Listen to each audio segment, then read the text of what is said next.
High, আমি বর্ণালী। আচ্ছা, একটা কথা শেয়ার করি। অনেকেই আমাকে জিজ্ঞাসা করে যে একই বই একই গল্প বারবার পড়ার কি আছে। তো অবশ্য যারা বই প্রেমী, যারা গল্পের বই পড়তে ভালোবাসে, তাদের কাছে এটা কোয়েশ্চেন নয়, তাদের কোয়েশ্চেন এটা নয়। কোয়েশ্চেনটা অন্য কারো, যারা বই সেরকম পড়েন না। তো তারা আমাকে এরকম বারবারই জিজ্ঞেস করছে একই বই বারবার পড়ার কি আছে। তো একটা এক্সপিরিয়েন্স আমি শেয়ার করছি। একই বই, এটা আমি নিয়ে 3বার পড়লাম, সেম গল্প। তো পড়তে গিয়ে আমি একটা জিনিস আবিষ্কার করলাম, সেটা দেখাচ্ছি তোমাদেরকে।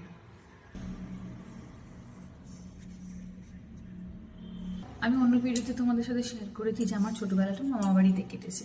আর আমার মামাবাড়ি হচ্ছে কলকাতা, এবং কোইন্সিডেন্স দেখো, আমার মামাবাড়ি বাগবাজারে। এবং বাগবাজারের আমি যে স্কুলটায়, প্রাইমারি স্কুলে পড়েছিলাম, সেটা হচ্ছে নিবেদিতা স্কুল। তো ফাল্গুনী মুখোপাধ্যায়ের এই রচনা সমগ্রের প্রথম গল্প, যেটা চিরদিনের সাথী, তার লাইনে তার যে নায়িকা আছে সুমিতার বাড়ি বাগবাজারের এবং নিবেদিতা লেনে। ভাবা যায়? এটা আমি প্রথমবার পড়াতে, দ্বিতীয়বার পড়াতেও এটা আমি দেখতে পাইনি। দেখতে পেলাম কখন? 3বার পড়তে এসে আমি দেখলাম, এবং খেয়াল করে আমি জাস্ট আশ্চর্য হয়ে গেলাম যে আমার বাড়িও বাগবাজারে। ও, একটা দারুণ একটা মজার ব্যাপার নয় কি? যদি তোমরা তোমাদের বাড়ির জায়গার উল্লেখ পাও কোনো গল্পে, দারুণ লাগে না?